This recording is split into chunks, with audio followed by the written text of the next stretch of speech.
You saw her once in a room full of mirrors, yet she was the only one without a reflection. They laughed beside her, toasted her name, called her radiant, empowered, healed, but you saw the slip of ash beneath her fingernails, the ring she wore that didn't belong to any season. She moved like someone being watched by the past. She smiled like a girl who had buried something and dared not remember where. And while they drowned in surface warmth, you noticed the cold flickering at the edge of her sleeve. Not a shadow, not a bruise, something older, something sacred. They never saw her because they were too busy speaking. But you listened, you, the outsider, the dreamless exile, the one who hears the scream beneath the lullaby. And perhaps you've always known her from another time, another shape. If this echo already lives in you, if her silence stains your memory like rain on stone, let it breathe. Like the video, leave your shadow in the comments, subscribe, and stay close to the veil, because some truths are only spoken from outside the circle. You saw it before she did, a strange defiance behind her eyes, like a ghost holding back a scream. Not pain, not rage, something more delicate, the refusal to wake from a dream she was punished for not dreaming. They called her radiant, called her open, but only you noticed the way her gaze dodged every reflective surface as if her face might accuse her, not of a lie, but of forgetting who the lie belonged to.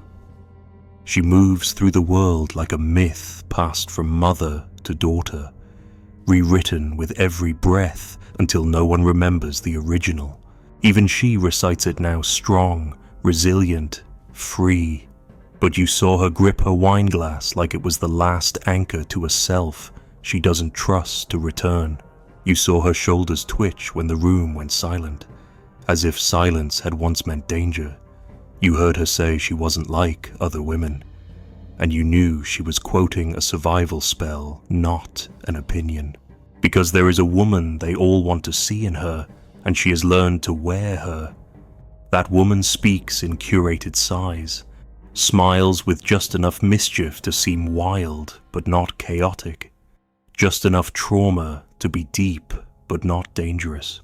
That woman always says yes at the right moment and calls it boundary. That woman is their favorite fiction, and she's tired of being possessed by her.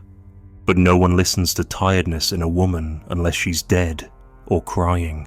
And she can't afford either, so she flirts instead.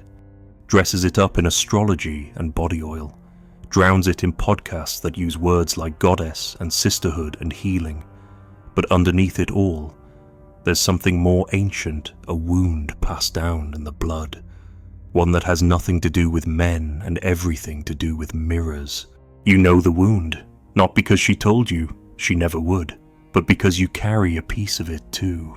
The wound of being unseen while being looked at, of being worshipped and misunderstood in the same breath. The wound of becoming a reflection of someone else's hunger. You remember the moment you first saw her retreat behind that other face. The real her surfaced for one brief second maybe when she thought no one was watching. Her lips parted, not for speech, but for breath, like someone drowning beneath glass. And then it was gone, replaced by charm, ease, cleverness. She told a joke, they laughed, and she disappeared again. You know what they don't, that her self is not whole, that she dreams of a forest with no paths, and wakes up weeping without knowing why, that her laughter has echo in it, like a spell cast in the wrong tongue, that she once held her own face in her hands and felt it slipping. They don't see the mirror because they are inside it. You are not. You are the one standing just outside the frame, watching the story unfold, watching her play all the characters until the audience forgets she's acting, watching her forget it too. The tragedy is not that she is lost, it is that they keep praising her performance. Every compliment is a chain. Every admiration of her strength is a shove further into the mask. They don't mean harm, That's what makes it worse. They mean love, they mean praise, but it only feeds the prison. You remember the night she almost broke? She spoke of a dream where her mouth was stitched shut, but her eyes were forced open. She said she was being shown something, a girl running through a burning orchard, barefoot, screaming. She didn't understand it, said it must be trauma. But you saw the truth. It wasn't trauma, it was memory, not hers alone, but something older. A scream handed down from every woman who smiled when she wanted to vanish, from every woman who made herself palatable and called it wisdom, from every woman who watched her own face grow strange with politeness. That's why you understand her more than her friends do. You don't need her to be okay. You don't need her to glow. You don't need her to make you comfortable. You are not sitting inside the theater. You are behind the curtain, with her, or maybe with what's left of her. You wonder sometimes if she remembers what she once was, before the mirror learned to speak back, before she had to become lovely to survive.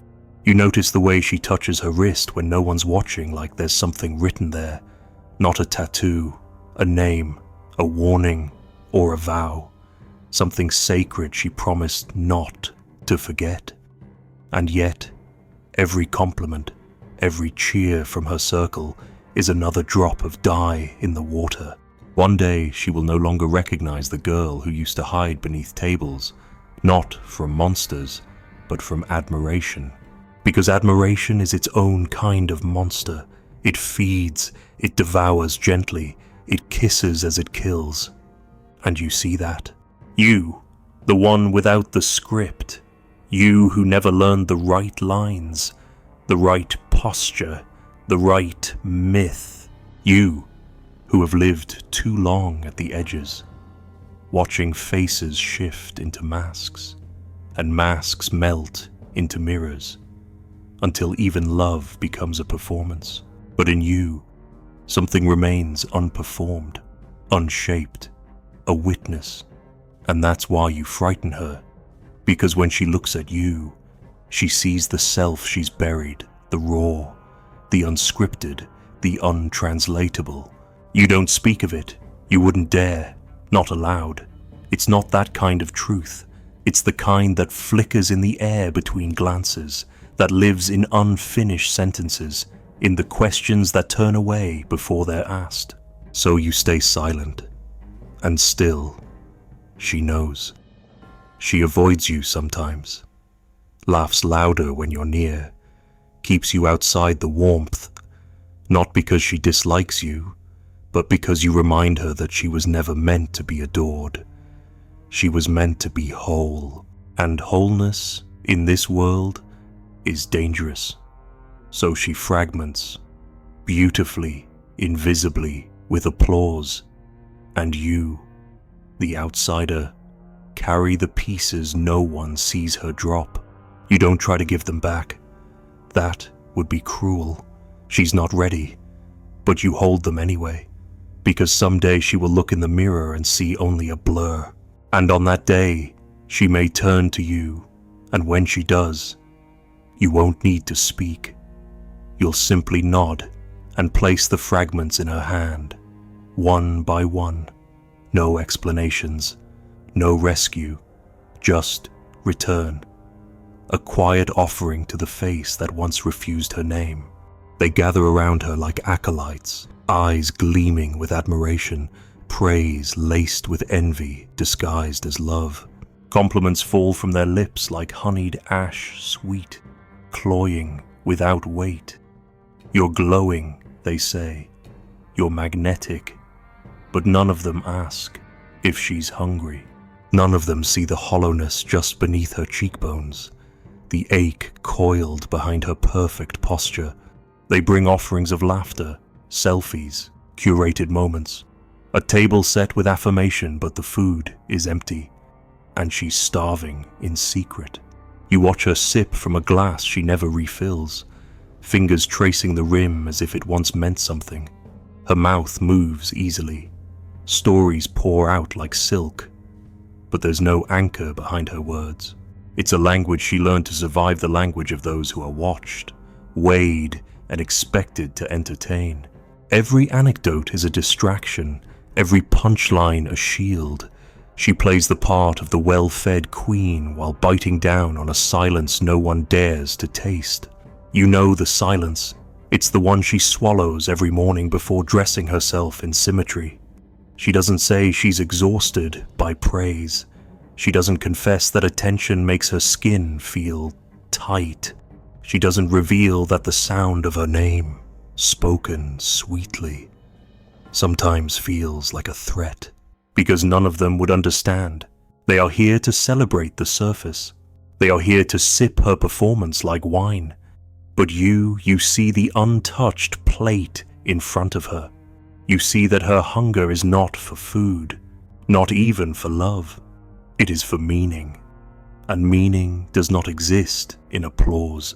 She once told a story about childhood, about hiding in closets, about whispering to cracks in the wall.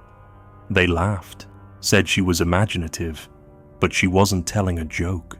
She was telling you where the truth still lives in the dark, in the cramped, in the forgotten spaces. You were the only one who didn't laugh. And she noticed, just for a second. Her eyes flinched, as if she'd seen something too real. And then the curtain fell again. There is a kind of hunger that grows when you are always fed but never nourished. That's her hunger. They feed her images, status, invitations. They tell her how inspiring she is, how evolved, how radiant, and all the while, something inside her is withering, something ancient, something wordless. She doesn't know how to name it, but you do. You've felt it too. The ache of never being devoured not by desire, not by fury, not by understanding. The ache of never being known without translation. They love her laugh, but they've never seen her tremble. They love her insights, but they've never watched her fall silent out of fear. They love her confidence, but they would flee from her doubt. Because if she ever brought her full self to the table, the feast would rot. Truth, after all, is not photogenic. It does not fit in a caption. It does not smile for the group picture. And so she stays palatable. She edits herself before she speaks. She reads the room before she breathes. She trims her edges like a good hostess. She knows their hunger isn't for her, it's for a version of her they can admire without obligation. So she feeds them that, bite by bite, smile by smile, until there is nothing left for herself.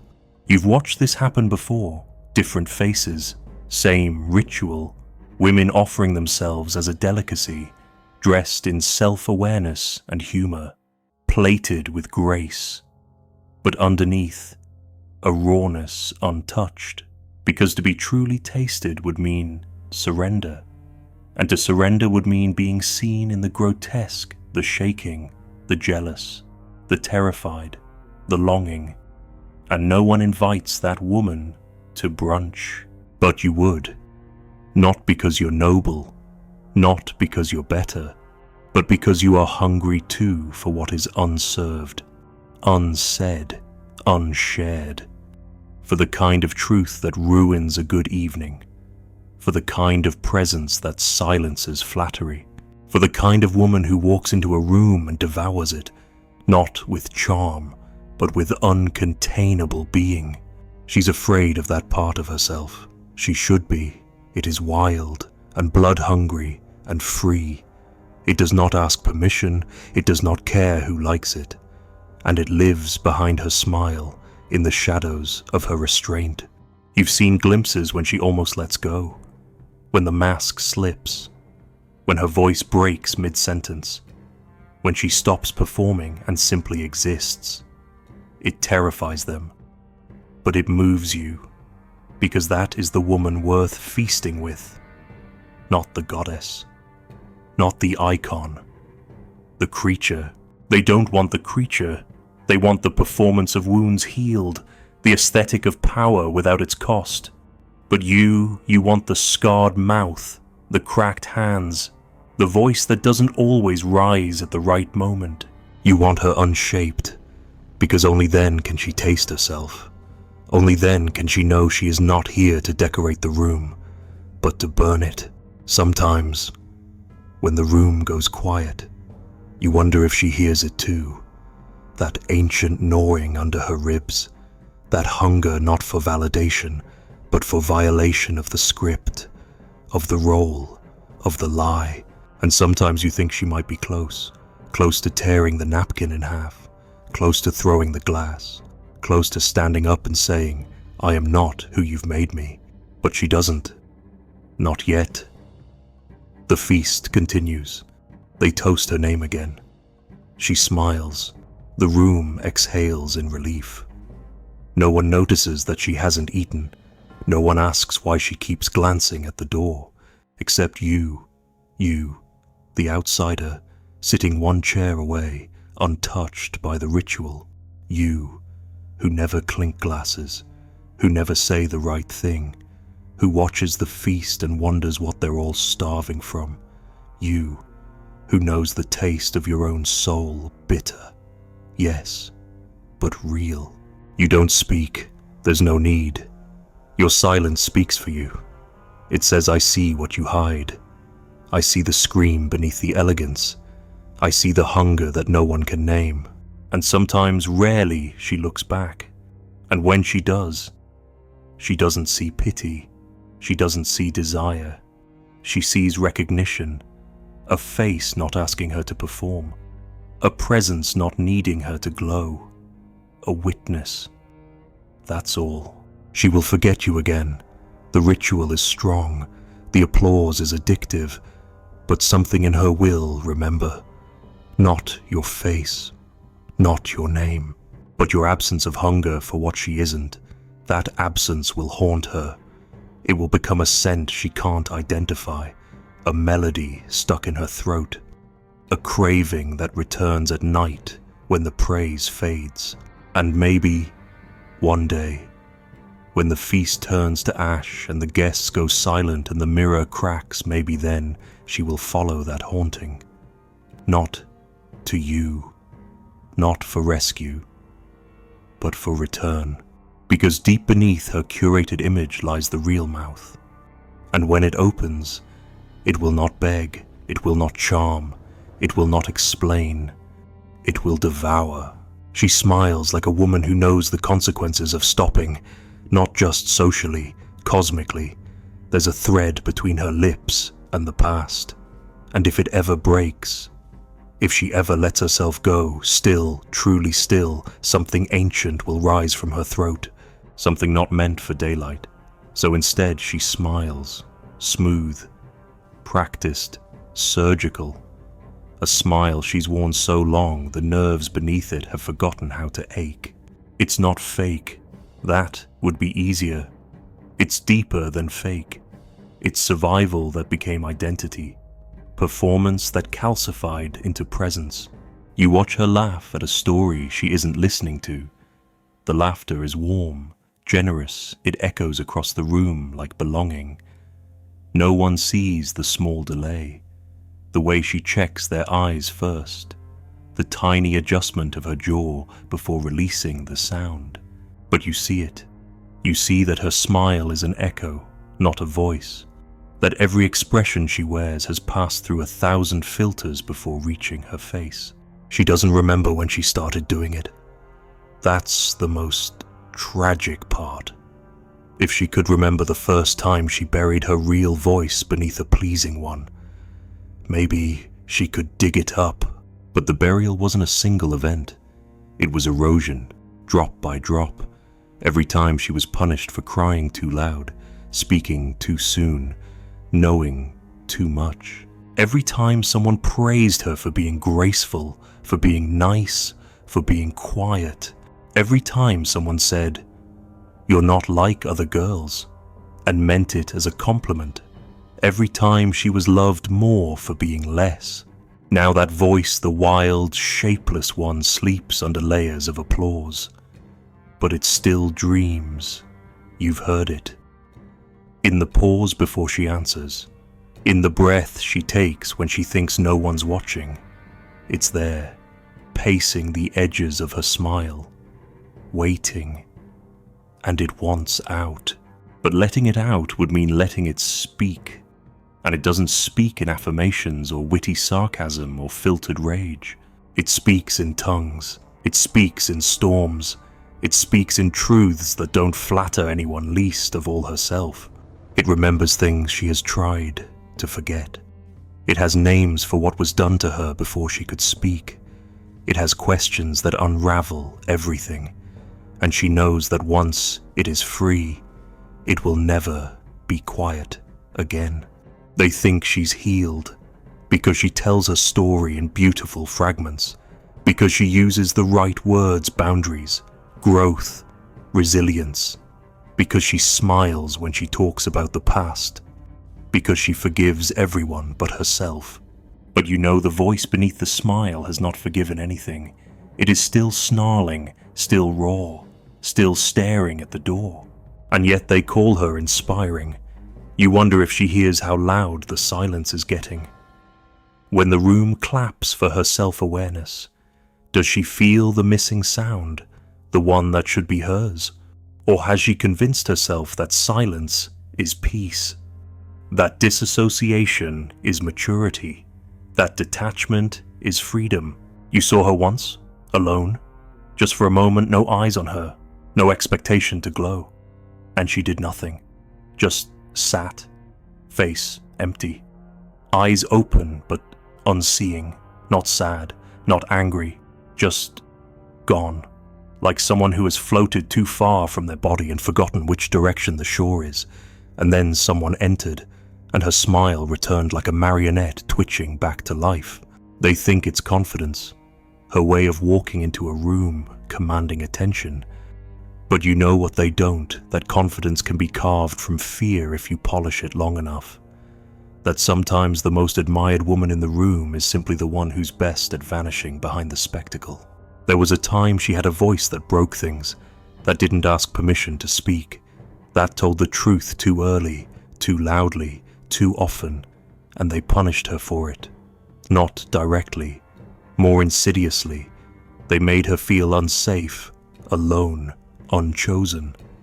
And so she learned, became precise, became pleasant, became what was needed, not for love, but for safety.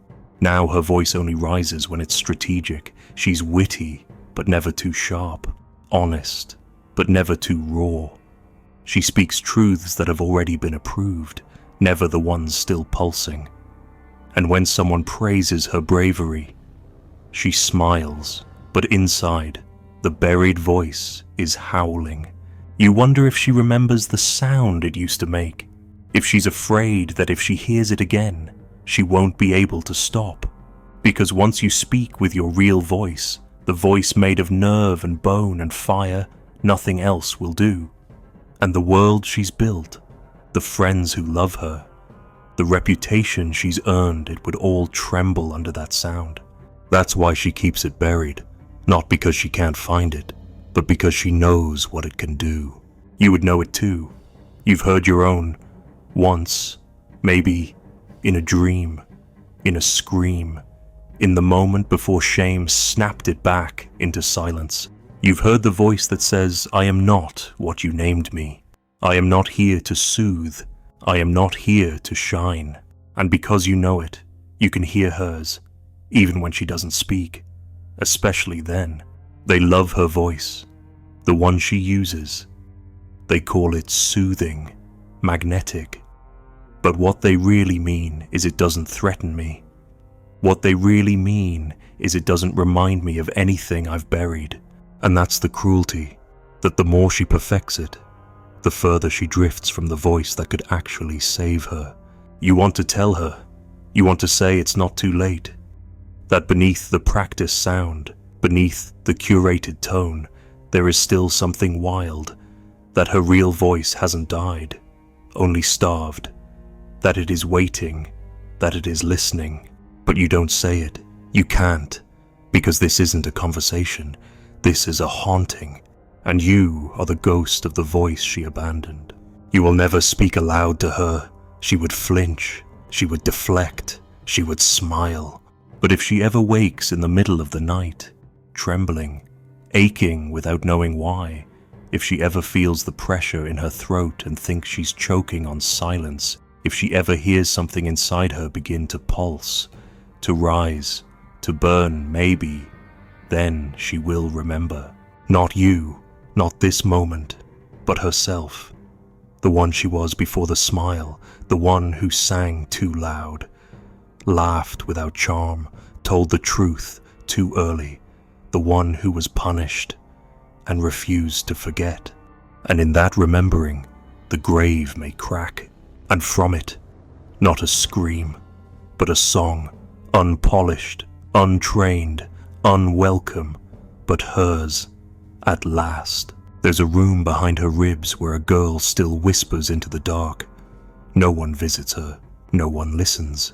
The walls are lined with names she was told to be. Some are pretty, some are useful. All are empty, and in the center a mirror covered in cloth. She has never lifted it, not once. But sometimes, just before she smiles, she pauses, and the cloth shifts, just enough to catch a glint not of her face, but of her mouth, opening, unafraid, untranslated, uninvited, yet inevitable.